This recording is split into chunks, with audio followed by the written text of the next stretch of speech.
तो चलिए दोस्तों, एक और नए गाने के बारे में बात कर लेते हैं जो कि काफ़ी अच्छा गाना है, बवाल गाना है।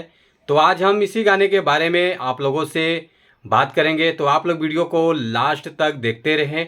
और जो लोग भोजपुरी बुढ़ हंगामा चैनल को अभी तक सब्सक्राइब नहीं किए हैं वो लोग सब्सक्राइब कर लीजिए। चलिए वीडियो को शुरू करते हैं। नमस्कार दोस्तों, मैं हूं सतीश। आज हम जिस गाने के बारे में आप लोगों से बात कर रहे हैं, फाइनली ये गाना रिलीज हो चुका है। वो आगे बात करेंगे किस चैनल से रिलीज हुआ है, पहले गाने के बारे में बात कर लेते हैं।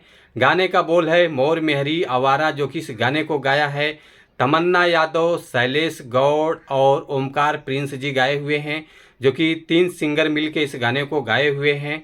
और काफ़ी अच्छा गाना है। और इस गाने को लिखा है शैलेंद्र गौड़ जी लिखे हैं।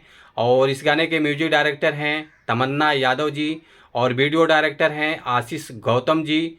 और एक्ट्रेस की बात किया जाए तो तमन्ना यादव जी, ओमकार प्रिंस जी, शैलेंद्र गौड़ जी और एडिटिंग बलवंत गौड़ जी, कपिल दादाजी, नीलम एक्टर जी, जो कि काफ़ी सारे लोग मिलके बहुत अच्छा काम किए हैं इस गाने में। और प्रोड्यूसर हैं तमन्ना यादव जी, जो कि बहुत बढ़िया गाना लग रहा है सुनने में। और 4 घंटा हो गया है गाने को रिलीज़ करके। 4 घंटे में जो गाने का व्यूज़ आया हुआ है 9,623 व्यूज़ आ चुका है। लाइक आया है 661 और कमेंट आया है 54। और ये गाना आप लोगों को देखने को मिलेगा तमन्ना यादव ऑफिशियल चैनल से, ताकि अच्छा गाना है। इस चैनल में बहुत अच्छे अच्छे गाने रिलीज होते रहते हैं। तो आप लोग जाइए तमन्ना यादव ऑफिशियल चैनल पर गाने को देखिए और प्यार दुलार बरसाइए इस गाने के ऊपर।